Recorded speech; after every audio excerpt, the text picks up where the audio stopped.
आप सभी को जय मसीह की। The Bible tells YouTube channel में आप सभी का स्वागत है। तो मित्रों, आज की इस वीडियो में हम लेकर आए हैं एक ऐसे नबी की कहानी जो सिर्फ अपनी शक्तियों और चमत्कारों के लिए ही नहीं, बल्कि अपने अनोखे विश्वास के लिए भी मशहूर थे।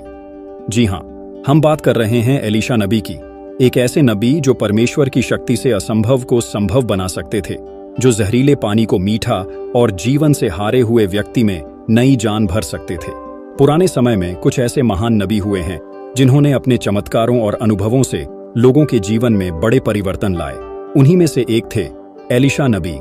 उनका जीवन एक ऐसे सफर से भरा था जो सिर्फ उनके विश्वास और परमेश्वर के साथ उनके संबंध को नहीं, बल्कि उनकी आत्मा की शक्ति को भी दर्शाता है। यह कहानी उनके जीवन के कुछ रोमांचक और हैरत अंगेज किस्सों की है, जो उनकी प्रतिभा और परमेश्वर के आशीर्वाद का प्रमाण है। तो मित्रों, पूरी कहानी क्या है इस वीडियो में हम जानेंगे, लेकिन आगे बढ़ने से पहले इस वीडियो को एक लाइक करके चैनल को सब्सक्राइब जरूर करिए। तो चलिए वीडियो को शुरू करते हैं। बात उस समय की है जब एलीशा अपने खेतों में काम कर रहे थे, जहां उनके हाथ में हल था और वे अपने परिवार के साथ खेती का काम कर रहे थे। तभी एलियाह नबी उनके पास आए और अपने कपड़ों का एक छोटा हिस्सा उनके कंधे पर डाल दिया। यह संकेत था कि परमेश्वर ने एलीशा को अपना कार्य करने के लिए चुना है। जब एलीशा ने एलियाह के बुलावे को समझा तो उन्होंने तुरंत अपने काम को छोड़ दिया और अपने परिवार से अलविदा कहकर एलियाह के साथ हो लिए। यह एलीशा के जीवन की एक नई यात्रा की शुरुआत थी। उसके बाद एलियाह और एलीशा एक साथ काफी समय तक रहे, जिसमें एलीशा ने अपने गुरु से बहुत कुछ सीखा। फिर एक दिन वह समय आया जब एलिय्याह को परमेश्वर के द्वार बुलाया गया। उन्हें स्वर्ग उठाने का समय आ गया। उस दिन एलियाह और एलीशा एक साथ एक नदी के पास गए। तब एलियाह ने अपना कपड़ा नदी पर मारा और वह नदी दो हिस्सों में बंट गई और वे दोनों उसके बीच से निकल गए। एलियाह ने जब एलीशा से पूछा, तुम क्या चाहते हो? तो यह प्रश्न केवल एक साधारण प्रश्न नहीं था। यह एक मौका था जो परमेश्वर की योजना के अनुसार उनके भविष्य की दिशा निर्धारित करता है। तब एलीशा ने कहा, मैं आपका 2 गुना आशीर्वाद चाहता हूं। इस बात का प्रतीक है कि वह अपने गुरु की शक्तियों और आत्मा को ग्रहण करना चाहता था, ताकि वह उसी प्रकार से कार्य कर सके और इस्राएल के लोगों के बीच परमेश्वर का संदेश फैलाने में सक्षम हो सके। एलियाह ने यह उत्तर दिया कि यह कठिन है, लेकिन एक शर्त है। अगर तुम मुझे स्वर्ग में उठाए जाते हुए देख लोगे तो तुम्हें यह आशीर्वाद प्राप्त होगा। यह भविष्यवाणी उस समय की स्थिति को दर्शाती है जब एलियाह को स्वर्ग में ले जाने की तैयारी थी। तभी अचानक एक आग का रथ और घोड़े आए। यह न केवल एक चमत्कार था, बल्कि यह दिखाता था कि परमेश्वर अपने नबियों की रक्षा और सम्मान करता है। एलीशा ने यह अद्भुत दृश्य अपनी आंखों से देखा और जैसे ही एलियाह स्वर्ग में उठाए गए, वह जान गया कि उसे 2 गुना आशीर्वाद मिल गया है। जब एलीशा ने एलियाह का चादर उठाया और उसे यार्डन नदी पर मारा, नदी 2 हिस्सों में बंट गई। यह एक संकेत था कि एलीशा में अब एलियाह की शक्ति आ गई है। लोग यह समझ गए कि अब परमेश्वर का आशीर्वाद एलीशा के साथ है। यह घटना यह बताती है कि परमेश्वर ने अपने काम को आगे बढ़ाने के लिए नए नबियों को चुना है, और यह भी दिखाती है कि कैसे एलीशा ने अपने गुरु की विरासत को संभाला। इस कहानी में हमें यह सीख मिलती है कि जब हम परमेश्वर से कुछ मांगते हैं तो हमें सच्ची निष्ठा और ईमानदारी से मांगना चाहिए। एलीशा ने न केवल एक महान आशीर्वाद मांगा, बल्कि यह भी दर्शाया कि वह अपने गुरु की राह पर चलने के लिए तत्पर था। यह हमें यह भी सिखाता है कि आशीर्वाद प्राप्त करने के लिए हमें भक्ति और समर्पण के साथ प्रयास करना होगा। एक दिन एलीशा एक शहर में पहुंचे जहां के लोग बेहद परेशान थे। यह शहर, जिसे हम जेरिको के नाम से जानते हैं, अपने जहरीले और गंदे पानी के लिए कुख्यात था। इस पानी के कारण न केवल लोग बीमार हो रहे थे, बल्कि उनकी फसलें भी नष्ट हो रही थीं। लोग निराश और परेशान थे और उन्हें इस स्थिति से उबरने का कोई रास्ता नहीं दिख रहा था। जब उन्होंने सुना कि एलीशा वहां आए हैं, तो उन्होंने उनसे अपनी समस्याओं का समाधान पूछने का निर्णय लिया। एलीशा ने उन लोगों को अपने पास बुलाया और उनकी व्यथा को सुनकर उनकी पीड़ा को समझा। उन्होंने समझा कि यह समस्या केवल भौतिक नहीं थी, बल्कि इसकी गहराई में आध्यात्मिक पहलू भी था। इसलिए उन्होंने परमेश्वर से प्रार्थना की। प्रार्थना के बाद उन्होंने कुछ नमक लिया। नमक, जो उस समय की संस्कृति में शुद्धता और सुरक्षा का प्रतीक था, उन्होंने उसे एक अद्भुत उपकरण के रूप में इस्तेमाल करने का निर्णय लिया। एलीशा ने नमक को पानी के स्रोत में डाला और परमेश्वर की शक्ति के माध्यम से उस जहरीले पानी को शुद्ध कर दिया। जैसे ही नमक पानी में मिला, पानी का रंग बदलने लगा और उसकी गंदगी गायब होने लगी। चमत्कारिक रूप से वह पानी अब पीने योग्य हो गया था। यह दृश्य देखने के लिए लोग इकट्ठा हो गए। उन्होंने अपनी आंखों के सामने इस अद्भुत चमत्कार को होते हुए देखा। लोग हैरान रह गए और उनके दिलों में एलिशा के प्रति श्रद्धा और विश्वास बढ़ गया। उन्होंने समझा कि यह चमत्कार केवल एक व्यक्ति की शक्ति से नहीं, बल्कि परमेश्वर की अनंत शक्ति के द्वारा हुआ है। इस घटना ने न केवल उस शहर के लोगों को राहत दी, बल्कि उनके दिलों में विश्वास का दीप जलाया। उन्होंने यह सीखा कि जब समस्या बड़ी हो, तब भी परमेश्वर से प्रार्थना करने से हल मिल सकता है। एलिशा का यह चमत्कार हमें यह सिखाता है कि परमेश्वर का हाथ हमारे जीवन में कैसे काम करता है, चाहे परिस्थितियां कितनी भी गंभीर क्यों ना हो। इस तरह एलिशा ने अपने विश्वास और प्रार्थना के माध्यम से केवल पानी को नहीं, बल्कि लोगों के जीवन को भी बदल दिया। यह घटना आज भी हमें प्रेरित करती है कि हमें अपने विश्वास को मजबूत बनाना चाहिए और कठिनाइयों में भी परमेश्वर पर भरोसा करना चाहिए। उसके बाद आगे हम देखते हैं कि एक औरत जो एक नबी की विधवा थी और उसकी स्थिति अत्यंत गंभीर थी। उसके पति की मृत्यु के बाद वह अकेली रह गई और उसे अपने बच्चों का पालन पोषण करना था। इसके अलावा वह भारी कर्ज में डूबी हुई थी और कर्जदाता ने उसे चेतावनी दी थी कि अगर वह कर्ज नहीं चुकाएगी तो उसके बच्चों को दास बना लिया जाएगा। उस औरत ने मायूसी में एलिशा के पास जाकर अपनी दयनीय स्थिति को बताया। उसकी आंखों में आंसू थे और उसकी आवाज में दीनता। वह जानती थी कि एलिशा एक शक्तिशाली नबी हैं, जिन्होंने पहले भी कई चमत्कार किए थे। एलिशा ने उसकी दयनीय स्थिति को समझा और उस औरत से पूछा, तुम्हारे पास क्या है? उसने उम्मीद के साथ कहा, हे नबी, मेरे पास कुछ भी नहीं है, केवल एक छोटी सी तेल की बोतल है। जब उसने अपनी छोटी सी तेल की बोतल दिखाई तो एलिशा ने उसे एक अद्भुत निर्देश दिया। उन्होंने कहा, जाओ, अपने पड़ोसियों से जितने भी खाली बर्तन ला सकती हो इकट्ठा करो। उस औरत ने एलिशा की बात मान ली।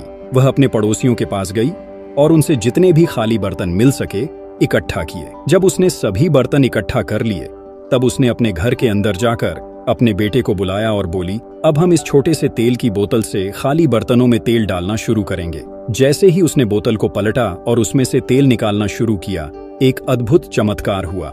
वह देखती गई कि तेल धीरे धीरे बर्तनों में भरने लगा। यह एक बर्तन से दूसरे बर्तन में भरता गया और वह लगातार बर्तन भरती गई। जब तक सभी बर्तन भर नहीं गए, तब तक तेल की धारा भी लगातार चलती रही। जब उसने अपने बेटे से पूछा, क्या और कोई बर्तन है? उसने कहा, नहीं, सभी बर्तन भर गए हैं। तब तुरंत तेल की धारा रुक गई। तब एलिशा ने उसे कहा कि वह तेल बेच दे और अपने कर्ज चुका दे।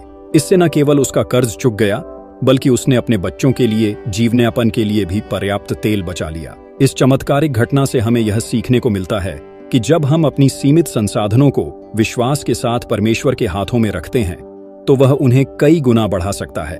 हमें कभी भी निराश नहीं होना चाहिए और विश्वास बनाए रखना चाहिए, क्योंकि परमेश्वर हमेशा हमारी जरूरतों को पूरा करने के लिए तैयार है। आगे हम देखते हैं कि शुनैम गांव की एक औरत थी जो एलिशा का बहुत आदर करती थी। जब भी एलिशा उसके गांव से गुजरते, वह उन्हें अपने घर रुकने का निमंत्रण देती और उनके लिए खाना तैयार करती थी। एक दिन एलिशा ने उस औरत से कहा कि वह उसे एक आशीर्वाद देना चाहते हैं। औरत ने कहा कि उसका कोई बेटा नहीं है और वह बेटा पाने की आशा करती है। तब एलिशा ने उसे आशीर्वाद दिया और कहा कि अगले साल तक उसे एक बेटा मिलेगा। जैसे एलिशा ने कहा, उस औरत को एक प्यारा सा पुत्र प्राप्त हुआ। लेकिन कुछ सालों बाद वह बेटा बीमार हो गया और मर गया। दुख से व्याकुल उस औरत ने तुरंत एलिशा को बुलाया और उनसे मदद मांगी। एलिशा ने उसके घर जाकर बच्चे के सिर पर हाथ रखा और उसके लिए प्रार्थना की। धीरे धीरे बच्चा जीवित हो उठा। इस चमत्कार ने शुनैम की औरत के विश्वास को और मजबूत बना दिया और एलिशा के प्रति उसका आदर और भी बढ़ गया। इस कहानी से हमें यह सीख मिलती है कि सच्चे विश्वास और सेवा का फल हमेशा मिलता है। शुनैम की औरत ने नबी एलिशा के प्रति अपनी श्रद्धा और आदर से न केवल उन्हें अपने घर आमंत्रित किया, बल्कि उनकी जरूरतों का भी ध्यान रखा। जब उसने अपने बेटे को खो दिया, तो उसने अपने विश्वास को बनाए रखा और एलिशा से मदद मांगी। एलिशा की प्रार्थना से उसका बेटा वापस जीवन में आ गया, जिससे हमें यह समझ में आता है कि संकट के समय में विश्वास और आशा का होना बहुत महत्वपूर्ण है। यह घटना हमें सिखाती है कि जब हम परमेश्वर पर विश्वास करते हैं और दूसरों की मदद करते हैं, तो वह हमारी जिंदगी में चमत्कार कर सकता है। एलिशा का एक सेवक था गेहजी, जो उनके साथ हर काम में मदद करता था। एक दिन अराम देश का एक सैन्य नेता नामान, जो कोढ़ रोग से पीड़ित था, एलिशा के पास आया और उसने अपने रोग के इलाज के लिए विनती की। एलिशा ने नामान से कहा कि वह नदी में 7 बार डूबे और उसका रोग ठीक हो जाएगा। नामान ने विश्वास से वैसा ही किया और वह पूरी तरह स्वस्थ हो गया। नामान ने इस चमत्कार के बदले में एलीशा को धन देना चाहा, लेकिन एलीशा ने मना कर दिया। गेहजी ये सब देख रहा था और उसके मन में लालच आ गया।